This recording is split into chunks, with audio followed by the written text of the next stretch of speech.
é loucura para os que perecem, mas para nós que somos salvos, é o poder de Deus. Eu leio novamente. Porque a pregação da cruz é loucura para os que perecem, mas para nós que somos salvos, é o poder de Deus. Se você que pode, feche os seus olhos. Senhor nosso Deus e nosso Pai, Senhor, felizes estamos, pois estamos mais um dia na Tua presença, e isso é motivo de nós nos alegrarmos. Pedimos, ó Pai, a Tua bênção sobre este momento. Pedimos que o Senhor fale conosco. Não nos dispense, Pai, de forma alguma, sem ouvir aquilo que é a Tua palavra.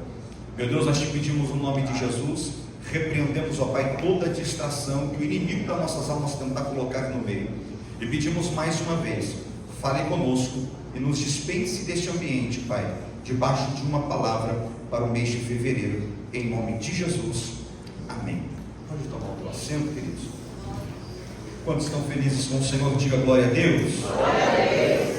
Aleluia. Meus queridos, queria louvar a Deus primeiramente pela vida do pastor Eliseu Ramalho.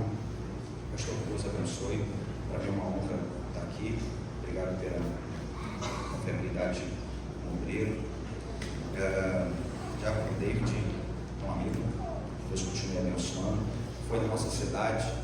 Depois que ele passou lá na igreja, os irmãos da igreja me chamaram já 2 vezes para ir, eu não aceitei para mim ir, porque depois que o irmão foi lá, pregou, né, irmãos?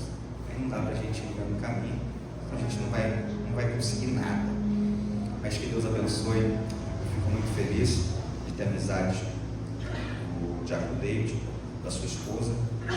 Deus abençoe toda a sua família. José Sebastião. Oh, querido, Deus abençoe, também está nessa empreitada aí na organização desse evento. Que Deus abençoe o senhor, a sua casa, toda a sua família. Diácono Charles, Deus abençoe o senhor também, viu? Deus continue te honrando, prosperando toda a obra das nossas mãos. Queridos, hoje está comigo, como foi apresentado, minha esposa, Aline, minha filha Miriam. Ela está num ato profético, dormindo. Não está. Ela deve estar orando. Deixa ela orar. Também está meu amigo Rogério. Deus abençoe. Obrigado por mais uma vez nos acompanhar. Que Deus continue te honrando de uma forma toda especial. Irmãos, isso, coisa linda. Deus te abençoe, meu filho. Que a voz não ajuda, né, irmãos? Então, quando toca ali o som, a gente pelo menos não fica tão ruim a voz. Queridos, o texto que escolhemos para a noite de hoje, pela misericórdia do Espírito Santo em nossas vidas, é um texto muito conhecido e que trata acerca de um homem por nome Paulo. Paulo ou Saulo, como bem os irmãos quiserem entender, que é o mesmo. Paulo, ele é alguém que para mim é o maior implantador de igrejas, e pela Bíblia também. Paulo, antes da sua conversão, antes desse texto acontecer, Paulo ele era conhecido como o perseguidor da igreja, o assassino de cristãos, aquele que via uma comunidade cristã e ele tinha o prazer de destruir, de quebrar a igreja, de procurar matar os discípulos de Cristo, aqueles que professavam a mesma fé que Cristo, ou de os discípulos de Cristo. Pois bem, Paulo, ele é alguém que antes da sua conversão é conhecido como Saulo de Tarso, a sua cidade. Paulo, ele tem 2 cidadanias, romana e de Israel. Romano, ele tem algumas regalias, e uma delas é que se caso fosse julgado, seria julgado por César. Sendo romano, ele tem também outras regalias. Se caso julgado, condenado, ele seria isento de tomar chicotadas. E se porventura fosse levado à morte, ele não seria levado à morte de cruz. Por quê? Por causa da sua cidadania romana. Só que Paulo, também um judeu, por conta do Brit Milá, a circuncisão, Paulo, a sua infância pouco é relatada dentro das Escrituras, mas uma das vezes que foi falado deste homem foi quando, ainda criança, jovem, foi quando um homem por nome Estevão, pregando a palavra, ele terminando a sua pregação, ao invés de receber algum abraço, ele recebe pedradas, morre, e ao fim pega uma roupa de Estevão e joga aos pés de Paulo. Dali em diante, Paulo se torna esse homem que eu havia dito, o perseguidor da igreja. Paulo, ele visita cidades com uma carta nas mãos, o aval que ele tem para destruir as cidades, ou melhor, destruir as igrejas, e que professavam Cristo como seu Senhor. Uma certa feita, Paulo coloca na sua cabeça: eu vou para a cidade de Damasco, e lá eu vou destruir aquele povo que professa a fé de Cristo na cidade de Damasco. Ele pega então e resolve ir para essa cidade, prepara os homens com ele, e ele vai a essa cidade. Só que no meio desse caminho, próximo desse caminho, ou próximo dessa cidade, Paulo chegando, uma luz toma conta daquele ambiente. Paulo não consegue caminhar para frente, não consegue recuar para trás, os dois lados Paulo não enxerga também, e Paulo resolve então cair com o seu rosto em terra. Paulo, quando cai com o seu rosto em terra, uma voz vem do alto. Eu não sei se é do alto, da onde vem, mas a voz apareceu. E a voz que vem para Paulo é: Paulo, Paulo, por que me persegues? Eu estou com o meu corpo arrepiado. Paulo olhando, tentando enxergar alguma coisa, ele escutando a voz, Deus diz: Paulo, Paulo, por que me persegues? Paulo responde: quem é que está falando comigo? E o Senhor diz assim: sou eu, Jesus, a quem tu persegues. Dura coisa é Paulo recalcitrar contra os aguilhões que está posto em ti. Paulo então ele diz assim: o que queres? Só isso não. Paulo ele diz: o que queres que eu te faça, Senhor? O texto é bem claro quando diz e enfatiza dizendo que Paulo não diz só o que queres que eu te faça, mas ele diz Senhor. Paulo agora, alguém que não acreditava no senhorio de Deus ou do Senhor Jesus, Paulo que não acreditava na manifestação do próprio Senhor Jesus, agora fica espantado, e não só espantado, mas também diz: Ele é o meu Senhor. A primeira coisa que eu aprendo com a conversão de Paulo, que não foi quando Ananias pregou, foi aqui, quando o Senhor se apresentou para ele. Só que olha que interessante, porque quando o Senhor se apresenta para ele, ele ouve, e ouvir é diferente de qualquer outra coisa. Ele vai ouvir o que Deus tem para falar com ele. E aqui eu ouvi uma fala que o pastor Eliseu disse: entra para o culto.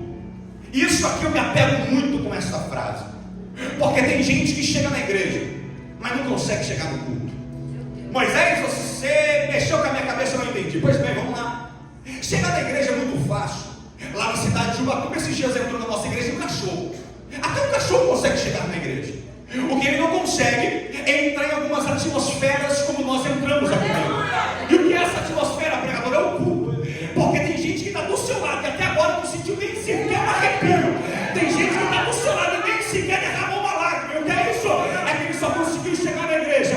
Mas eu não vim aqui só para esta igreja. Eu vim para poder...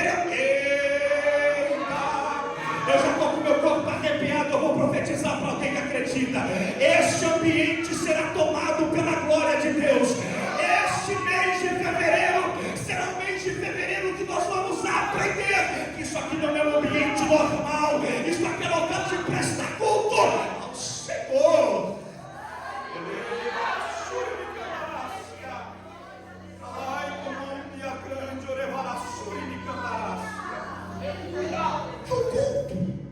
É por isso que Deus não chamou ninguém, ou melhor, Deus não procura empresários.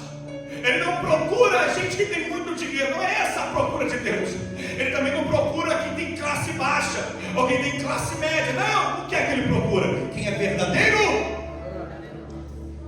Porque não importa se tem muito dinheiro, porque ele é o dono do ouro e da prata. Isso pouco importa.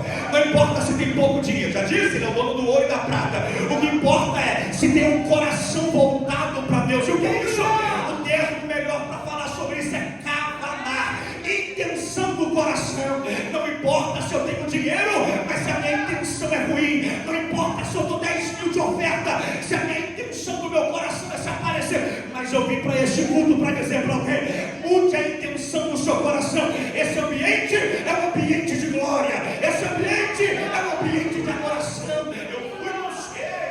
Eu fui nos cultos esses dias que parecia que Jesus não era aqui o centro daquele ambiente. Me deu uma agonia no corpo, me deu um calafrio na alma. E eu comecei a perguntar: o que é isso? Falta de reverência aqui, falta de reverência ali. A gente pensa que esse ambiente é um ambiente normal, é como a sala da nossa casa, mas não é. Esse ambiente é um ambiente santo. Mas Moisés aqui é só quatro paredes. Quatro paredes é para quem é normal, para quem gosta de coisas normais. Eu gosto de coisas espirituais. Isso aqui não é um ambiente normal. Aqui ainda é a casa de Deus. Só quem acredita.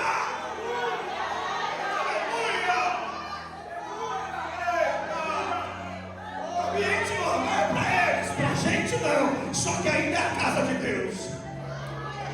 Então vamos lá. Agora Paulo se converte. Paulo, depois de anos, vai para essa terceira viagem missionária. É a cidade agora de Corinto que ele vai. Ele vai pregar que Jesus é bom, cura, salva, liberta. Em breve voltará para buscar a sua igreja para ir morar no céu. Paulo pregando. Só que de repente, Paulo vai para essa cidade de Corinto, que é uma cidade muito rica. Essa cidade de Corinto é uma cidade muito próspera. Ao lado, cerca de 83 km, existe uma outra cidade. Haja vista que essas cidades estão localizadas na Ásia Menor. Paulo vai para essa cidade de Corinto, mas a 83 quilômetros tem uma outra cidade chamada Atena. Atena tem um beit, que é um templo que não é consagrado a Deus, mas é um templo consagrado a uma deusa. Essa deusa já é chamada Atena. Aí ele, Afrodite, ele chega na cidade e Paulo começa a olhar. Em torno daquele templo tem cerca de 24 mil mulheres que não estão adorando a Deus, mas estão vendendo o seu corpo. E cada venda que elas fazem abre para elas, no entendimento delas, um portal. E esse ato se chama corintianizar para o povo de Corinto. E eles então e Paulo começa a olhar. Paulo chega perto e Paulo começa a pregar uma mensagem da cruz. Uma das mulheres olha para Paulo e diz: Paulo, não dá para pregar essa mensagem aqui, porque aqui é meu corpo, minhas regras, fazemos o nosso corpo aquilo que queremos. Paulo diz: o seu corpo é morada do Espírito Santo, prepara ele para que o Espírito entre dentro. Aí as mulheres olham para Paulo e dizem: Paulo, o meu corpo eu faço dele porque são as minhas regras, eu faço o que eu quero. Paulo olhou e disse: tá bom. Aí alguém olha para Paulo e diz: Paulo, essa mensagem aqui não cola, melhor você parar de pregar a mensagem da cruz, porque aqui não dá. Paulo olha e diz assim: o que é loucura para vocês, para mim ainda é poder de Deus. Eu gostei desse glória a Deus aí. Vamos lá de novo. Paulo pregando, uma pessoa chega e Paulo diz: Paulo, o que você está pregando aqui é loucura. Por quê? Porque aqui a regra é diferente. Nós não adoramos o seu Deus, nós adoramos aqui a Afrodite, ou melhor, é Afrodite. Aí Paulo olha e diz assim: mas e aí? E aí que aqui é loucura você pregar a mensagem da cruz, não vai dar ibope para você, ninguém vai se converter a esse evangelho, e ao contrário, você vai ganhar perseguidor. Paulo olhou e disse: gostei disso daí. O que é loucura para vocês, para mim ainda continua sendo poder. Eu não preciso de ibope, o que eu preciso é de poder. Eu não preciso de fama, o que eu preciso ainda é de poder. Eu acredito que do alto vem poder, vai nos encher nesta noite. Sairemos para 2024 de cabeça erguida. O inimigo nas nossas almas disse que em 2023 a gente ia parar. Olha onde você está em janeiro, no dia 8, para poder adorar esse Deus que vive, reina para todos sempre. Tem muita lenha para queimar ainda. Eu me lembro quando eu me converti ao Evangelho, a minha avó, que eu amo muito, ela olhou para mim e disse assim: Moisés, eu não dou uma semana para você na igreja. Eu lhe disse: vovó, uma semana eu vi. Passou uma semana. Ela disse: eu não dou um mês para você na igreja. E eu com o bonezinho 100% de Jesus, camisa 100% de Jesus, tá tudo 100% de Jesus. Aí a vovó passou um mês e disse: vovó, estou um mês na presença. Vovó disse: Moisés, isso aí é fogo de palha. Aí eu vim aqui um dia em Santos, aqui perto, né, Santos, Guarujá, e aí de repente eu vi o mesmo testemunho de um homem. O homem olhou e disse que alguém tinha falado a mesma coisa para ele: isso aí é fogo de palha, logo acaba. resposta depois de muitos anos. Eu cheguei lá no homem e disse assim, eu estou dizendo, é como se fosse aqui, ele olhou para o homem e disse assim, David, o seguinte, a lenha ainda, ou a palha ainda está pegando fogo. Cheguei na casa da vovó, disse, vovó, tudo bem? Ela disse, tudo. Olha, vovó, hoje faz um ano que eu estou na presença do Senhor. Vovó disse, Moisés, mas ainda eu acredito que tudo isso é fogo de palha. Eu disse, vovó, eu vim lá de Santos com um negócio na garganta para dizer para a senhora, disse o quê? Que a lenha, a palha ainda está pegando fogo. O inimigo disse que você ia parar, que você ia desistir, que você ia retroceder, mas a voz que impera dentro de você, a lenha ainda está aí dentro, o fogo ainda está dentro. Só quem gosta desse fogo do Espírito Santo, diga mais um glória a Deus. Aleluia. Deixa essa palha pegar fogo, deixa esse fogo aí. Aí, Paulo diz assim, vou ganhar perseguidor, tudo bem. Não estou aqui para ganhar status, então vamos embora.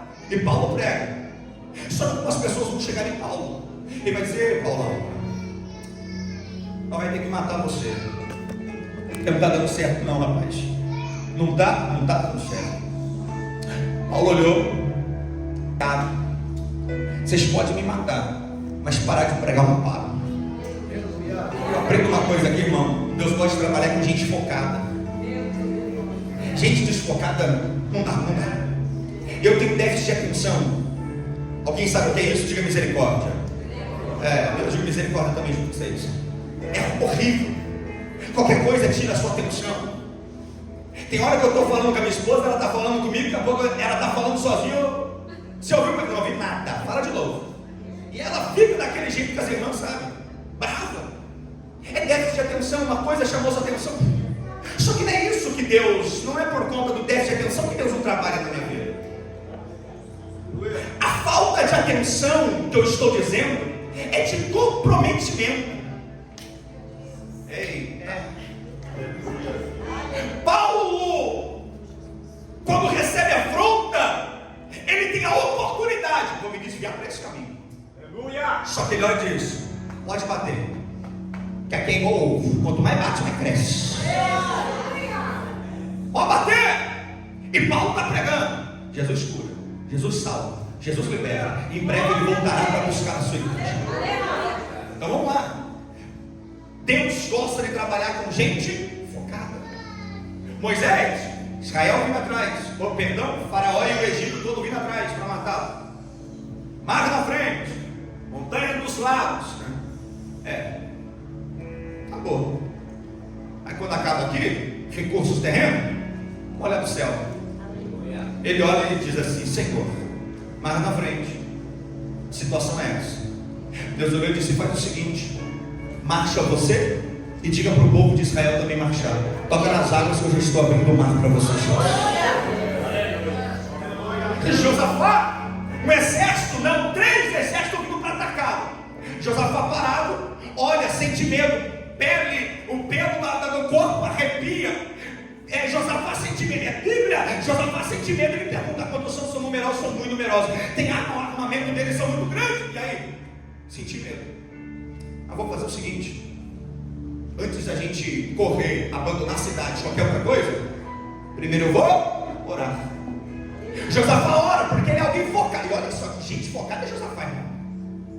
Josafá ora a Deus dizendo, Senhor, muito numerosos são os meus adversários, e eles estão vindo pronto para nos matar. Só que uma coisa, eu estou aqui, e o que é? Os meus olhos estão fixos no céu. Os meus olhos estão fixos no Senhor. O que é isso? O problema está vindo, mas não importa qual é o problema. Os meus olhos estão fixados no Senhor. Eu profetizo para os irmãos, esse ano pode até ser um ano difícil, algumas dificuldades. Mantenha os seus olhos focados no céu, porque é no céu que virá o nosso socorro. O nosso socorro vem do Senhor. Vamos lá. Paulo vai, prega. E uma dessas mensagens atrai, entra no coração de uma mulher por nome Chloe. Chloe olha para Paulo e diz, Paulo, eu quero aceitar isso, Senhor. Paulo então ora por ela. E após a oração, Paulo ouve as seguintes palavras de Chloe, dizendo para Paulo, Paulo, seguinte, não dá para mim só aceitar o Senhor. Preciso fazer alguma coisa por você. E eu senti no meu coração. Paulo pergunta o quê? E ela diz assim: eu senti no meu coração de te abençoar em tudo. Tudo o quê? Questão financeira, Paulo. Que você precisar, conta comigo. Lembra que eu disse que Corinto é uma cidade muito próspera? Chloe era próspera. Chloe olha para Paulo e diz: Paulo, eu cuido de tudo que você precisar. Comida, roupa, casa, o que for. Paulo, pode contar comigo, que eu vou cuidar de você. Paulo se sentiu muito feliz. E em troca, ela disse: Paulo, não pare de pregar, que Jesus cura, salva, liberta. Em breve voltará para buscar a sua igreja. Paulo então começa a pregar. E Paulo então edifica a igreja de Corinto. Paulo edifica a igreja. E um tempo depois, Paulo olha para os seus irmãos que estão ali, os futuros pastores daquela igreja. Ele diz assim: irmãos, o seguinte, e eu vou ter que ir embora, eu vou ter que ir para uma outra cidade de Éfeso, e eu quero que vocês fiquem aqui. Porém, enquanto vocês ficarem aqui, eu vou pedir para vocês não trocarem. Não trocarem o que? Eles perguntam. A mensagem. Que mensagem, Paulo? Não perceberam? Ainda todo esse tempo que estou aqui, eu não troquei a mensagem é a mesma. E qual é a mensagem, Paulo? A mensagem da cruz. Porque é a cruz que salva, a cruz que liberta, a cruz que nos restaura, é a cruz que nos dá força. Então não para de pregar a mensagem da cruz. Os irmãos entenderam muito bem e disse: ok, Paulo, então tá bom. Paulo vai para a cidade de Éfeso, e na cidade de Éfeso Paulo continua pregando a mesma mensagem, a mensagem da cruz. Só que de repente Paulo recebe um telefonema. Vamos aqui mudar, irmão, sem querer texto bíblico. Naquele tempo era uma carta, mas vamos lá. Paulo recebe uma carta, um telefonema, seja o que for, para bom entendimento nosso. Paulo recebe aquela mensagem. A mensagem é a seguinte: Paulo corre para a cidade de Corinto, porque a igreja que você tanto amou, que você tanto cuidou, está ao ponto de ir a pique, está ao ponto de ser destruída, está ao ponto de acabar. Paulo pergunta: mas por quê? E aí Paulo vem correndo para a cidade. Só que chegando na cidade, Paulo dá um susto. Paulo, quando chega na cidade, ele olha, e a igreja não é uma igreja. Paulo olhou e disse assim: o que é que está acontecendo aqui? Aí Chloe, olhando junto com Paulo olha e vê na igreja 4 grupos. Paulo olhou e disse: o que é que está acontecendo aqui? Só que não pode estar acontecendo. Um grupo do lado de fora, 3 grupos do lado de dentro. Paulo olhou e disse assim: quem é que está levantando a bandeira de Apolo? Quem é que está levantando a bandeira de Pedro? Quem é que está levantando a minha bandeira aqui dentro? Aí os grupos começam a aparecer. Os de Apolo diz assim: pastor, o senhor saiu, Apolo veio, e Apolo tem uma mensagem muito poderosa, e nós gostamos da mensagem de Apolo, e nós então estamos fazendo parte do grupo de Apolo, os intelectuais, os mais mestrados, os mais letrados. Nós fazemos parte desse grupo. Nós não gostamos desses irmãos que não sabem muito. Paulo olhou. Quem é o grupo de Pedro? O outro levanta a mão. Alguns começam a levantar a mão. E ele pergunta: por que vocês não são do grupo de Pedro? É que nós nos identificamos mais com Pedro. Só que Paulo havia acabado de ter uma desavença com Pedro, por conta de um ato do próprio Pedro. Pedro na frente de Tiago, Pedro era fiel. E fiel por quê? Porque Pedro, ele era circuncidado, feito Brit Milá. Só que passa-se da presença de Tiago, que é o pastor, ele anda com os não circuncidados. Isso é crime para a cultura. Aí Paulo vem e exorta ele dizendo: ou você é o que você é na frente de Tiago, ou você é o que você é fora da presença de Tiago. Ou você é ou você não. Aí ele olha e diz: achei que é o grupo de Pedro aqui dentro. Aí ele olha: o meu grupo aqui dentro. Os novos convertidos levantam a mão e diz: Paulo, chegou uma galera aqui tentando mudar o negócio, mas aí a gente falou, tentaram nos chamar para um grupo, tentaram nos chamar para o outro, mas a gente falou o seguinte: eu sou do grupo de Paulo. E por que você vai ficar no grupo de Paulo? Porque foi Paulo que pregou que Jesus Cristo tinha o poder de me curar. Foi Paulo que pregou que Jesus tinha o poder de me libertar. A cruz ainda tem efeito aqui dentro. Fiel ao pastor Pedro. Só que ele olha para o outro lado, lá fora tem outro grupo. O grupo de Cristo, e não diga glória a Deus, porque quando ele está olhando para o grupo de Cristo, eles estão fora. E aí Paulo chega para eles assim: que grupo vocês são? Nós somos do grupo de Cristo. Grupo de Cristo. Os irmãos congregam aqui? Não, nós não congregamos. Não congregam? Não. E por quê? Então, é porque Cristo mora no meu coração. E o que mais tem saído boato por aí, essas falsas palavras de coach, de alta ajuda, sendo que a ajuda deveria vir do alto, é que Jesus mora no nosso coração e o que a gente não precisa é congregar. Só que Paulo sempre pregou o contrário: não deixai de congregar como é costume de alguns. Paulo olhando disse assim: vocês não servem em nenhuma igreja? Não, está errado. Mas Paulo, eu vou explicar o motivo disso aqui, e eu entro na mensagem e encerro agora. Paulo diz para eles: então me explique qual é o motivo da sua saída do ministério. Ele diz assim: Paulo, eu vou te explicar. Chegou uma galera aí de fora, uns judeus, e colocou em risco o seu caráter ministerial. Paulo se assusta e diz assim: vocês acreditaram? Sim. O que é que eles falaram que vocês acreditaram? Ele diz assim: Paulo, eles falaram que você vai se tornar, ou melhor, vai voltar a ser quem você era. Quem eu era? Você era assassino, você era destruidor, você era alguém que matava e fazia tudo para destruir a igreja de Cristo. Aí Paulo olha para eles e diz assim: mas vocês não sabem que a cruz me salvou? Ele diz assim: Paulo, mas eles convenceram a gente, dizendo que você vai voltar e melhor era para a gente servir a Deus em casa, porque aqui dentro seríamos presa fácil para você nos matar. Paulo olhou para ele e disse: não. Eu vou fazer uma pergunta aqui. Eu imagino Paulo falando isso, irmãos. Eu vou fazer uma pergunta aqui. Quando Abraão ouviu a voz de Deus dizendo assim: sai do meio da sua parentela, no meio da sua terra, e vai para uma terra onde eu te mostrarei, o que para vocês seria isso? Loucura! Pois é, para a gente é poder de Deus.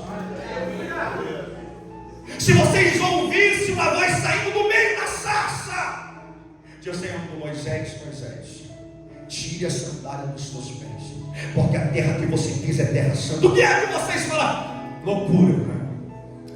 Loucura para vocês, para mim só que é poder de Deus. E Paulo continua a pergunta: se vocês chegassem um dia e orassem a Deus dizendo: Senhor, o que é que a gente vai fazer para essa muralha cair, para a gente entrar para dentro?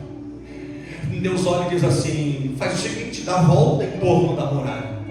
Não, você não tem ferramenta para ir batendo de volta, não. Enquanto vocês vão dando volta e dando glória, eu farei que essa muralha caia abaixo. Isso é loucura, Paulo. Loucura para vocês, para mim isso é poder de Deus. Paulo continua olhando para eles e pergunta: e se eu contasse para você uma história de um menino de 1,5 metros, que não tinha espada na mão, mas já havia matado urso e matado leão?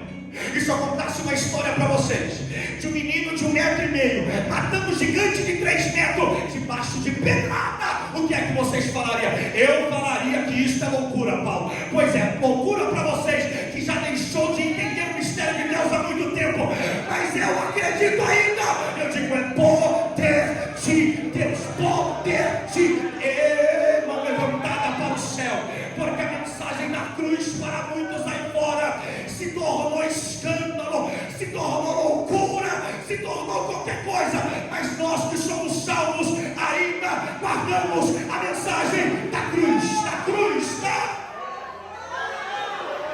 Ai, que revelação! Moisés, qual é a mensagem da cruz? A mensagem da cruz é: Paulo, qual é a mensagem da cruz? A mensagem da cruz é o que é loucura para eles. Tudo que é loucura para aqueles que estão do lado de fora, e poder de Deus para a gente é a mensagem da cruz. Então vamos lá. Esses dias atrás, uma irmã foi curada na nossa cidade. O médico havia dito que era loucura. E a irmã disse que era poder de Deus. Se chegar uma irmã aqui, um irmão, seja quem for, com câncer, qualquer coisa semelhante a essas doenças que não tem cura, e chegar aqui no janeiro profético, receber a oração da fé, ser ungido, levantar e sair por essas portas, crendo que o milagre é certo, ela volta ao médico, faz novos exames, os exames dão negativo, não tem mais nada. O médico certamente vai perguntar para ela, dizendo assim: o que é que aconteceu? A senhora estava mental, então a senhora vai ter que novamente fazer novos exames. Fazem novos exames, exames mais qualificados, e no exame vai estar lá negativo, não tem nada.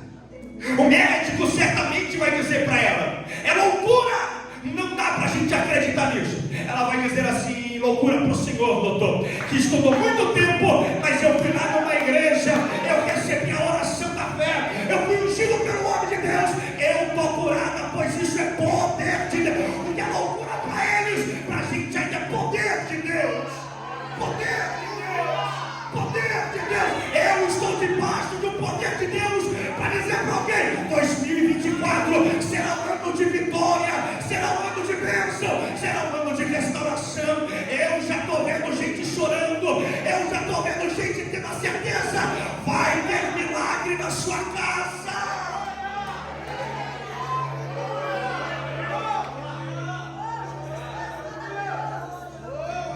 Eu sei que isso parece chato, irmão, sei que isso parece chato, mas é metodológico. Você fala, repete, grava. Então, por gentileza, se você não acha isso chato, e mesmo que você ache que puder fazer, diga pelo menos para uma pessoa: esse ano será o ano da sua história. Esse ano será o ano da sua história. Deus vai marcar a sua história em 2024.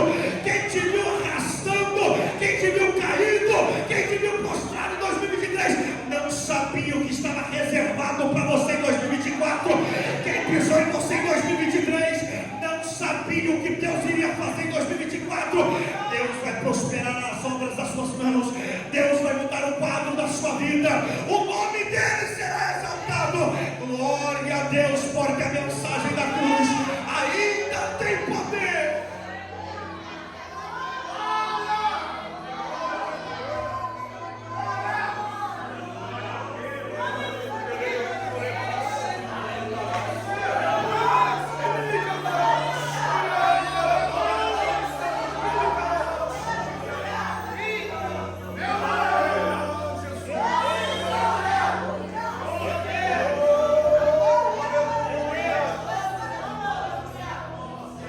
Eu acredito que Deus pode fazer muito mais do que Ele já fez na sua vida. Se a vida há esperança. E uma menininha, que eu encerro agora, dentro do colégio, a professora dizendo: queridos, eita, linguajar de crente, né? Alunos, hoje a aula vai ser sobre baleia. A menininha soltou um sorriso no canto e disse: eita, coisa boa, que na RPD eu aprendi. Aprendi sobre baleia. Aprendi. A professora começa: na garganta de uma baleia. Eita, agora vai falar. Não passa um homem. A menininha olhou. Falei: não, professora. Professor, isso aí está errado. A professora olhou e disse: quê? Isso está errado. Errado por quê? Porque eu aprendi lá na igreja, na escolinha dominical. O que você aprendeu lá, menino?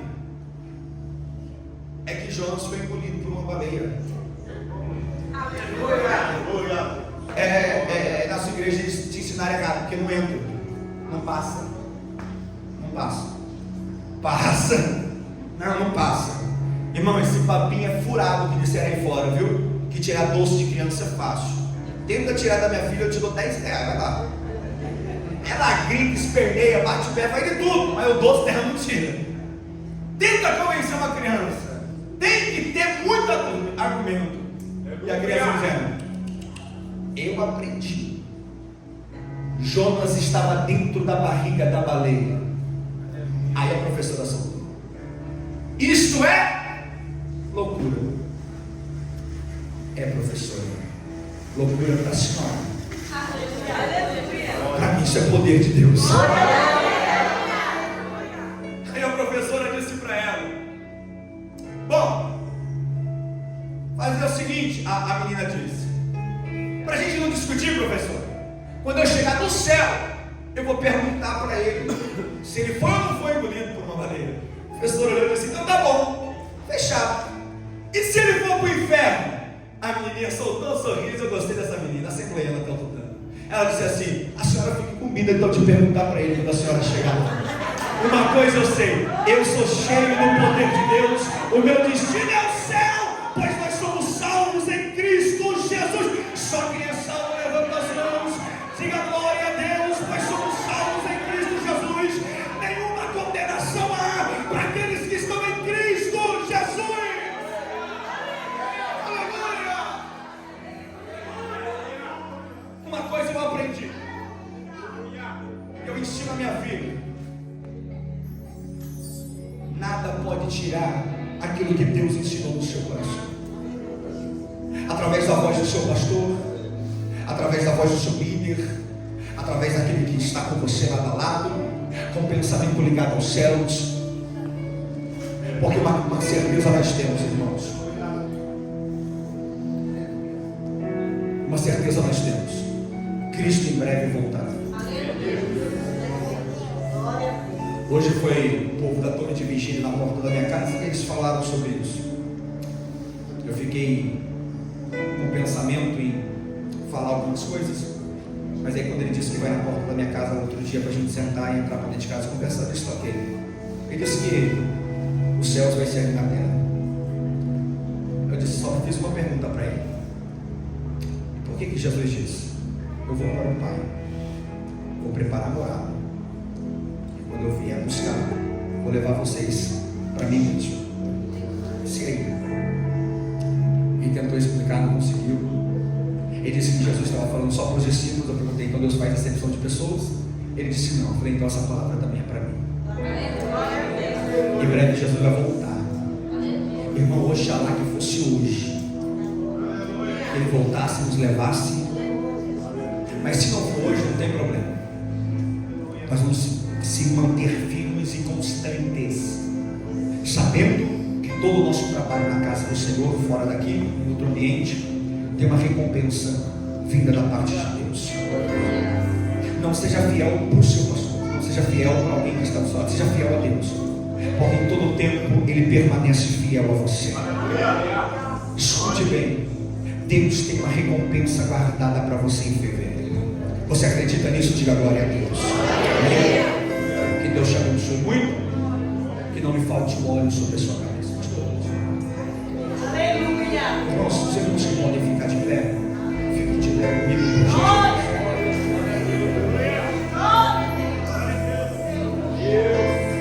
Irmãos, os senhores lembram da Chloe? Quem lembra da Chloe, diga glória a Deus. Chloe, ela foi a certeza para Paulo. E eu repito, Chloe foi a certeza para Paulo que Paulo foi enviado para Corinto por causa de Deus.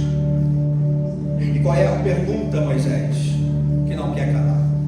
É como que eu tenho a certeza que Chloe foi a principal certeza para Paulo que Deus enviou Paulo?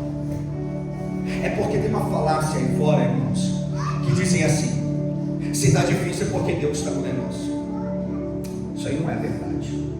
E por que não é? Porque a maior certeza que Deus está no negócio é o cuidado dele no meio da provação. Eu ouvi uma aleluia e eu vou te falar. A maior certeza que Deus está na sua vida não é a provação que você passa, porque no mundo você também passava por provação. No mundo tinha calúnia, tinha tudo que você passa aqui dentro. Qual é a prova que Deus está comigo? A maior prova que Deus está comigo é o cuidado de Deus no meio de toda essa provação que você está. Chloe foi a prova viva que o cuidado de Deus estava sobre Paulo na cidade de Corinto. Lembra de Elias? Elias profetizou, céu fechado. Deus disse, ok, céu fechou. E aí, Elias? Acabou tudo, está tudo morrendo, está sendo destruído. Pode ficar tranquilo, Elias, porque eu tenho uma Chloe para te sustentar. Vai para o ribeiro de Querite, que eu já ordenei aos povos que te sustente de manhã com pão e à noite com carne. Fica tranquilo, Deus sempre vai enviar uma Chloe para te sustentar. E se Chloe na terra acabar, fica tranquilo. A Bíblia diz em Isaías 41, versículo 13: eu sou o Senhor e eu te ajudarei. Ajudarei. Se acabar os recursos de ajuda na terra, os céus ainda permanecem com as mãos estendidas para te ajudar. Vamos orar. Senhor, nosso Deus e nosso Pai, nós não ligamos para a provação que nos é apresentada. Nós não ligamos, ó Pai, para as crises que têm se levantado. Nós não ligamos, ó Deus, para as crises de ansiedades. Algumas pessoas vendo crises de depressão. Mas, meu Deus, qual é a nossa maior prova? A maior prova é que hoje o Senhor desceu dentro dessa igreja, está entregando para alguém aqui a cura da ansiedade, a cura da depressão, a cura da síndrome do pânico, a cura, meu Deus, desta doença. Hoje, meu Pai, nós te pedimos, desça com cura sobre as nossas vidas, desça com cura sobre a nossa casa, cura a nossa saúde, cura a nossa família, restaura nossos casamentos, restaura nossa vida, Senhor. Eu profetizo, Pai, sobre esta igreja santa, esta igreja lavada e reunida pelo sangue do Cordeiro, Pai, que este ano será um ano marcado não pelas crises, marcado não pelas guerras, marcado não pelo sacrifício, mas marcado pela manifestação da sua glória. Deus, batiza com teu Espírito Santo. Esse ano seja um ano do batismo do Espírito Santo. Esse ano seja um ano marcado pela tua glória, pela manifestação divina. Se você ainda acredita em oração, diga para alguém agora. Você que pode, diga para alguém agora. Deus vai mudar o quadro da sua vida.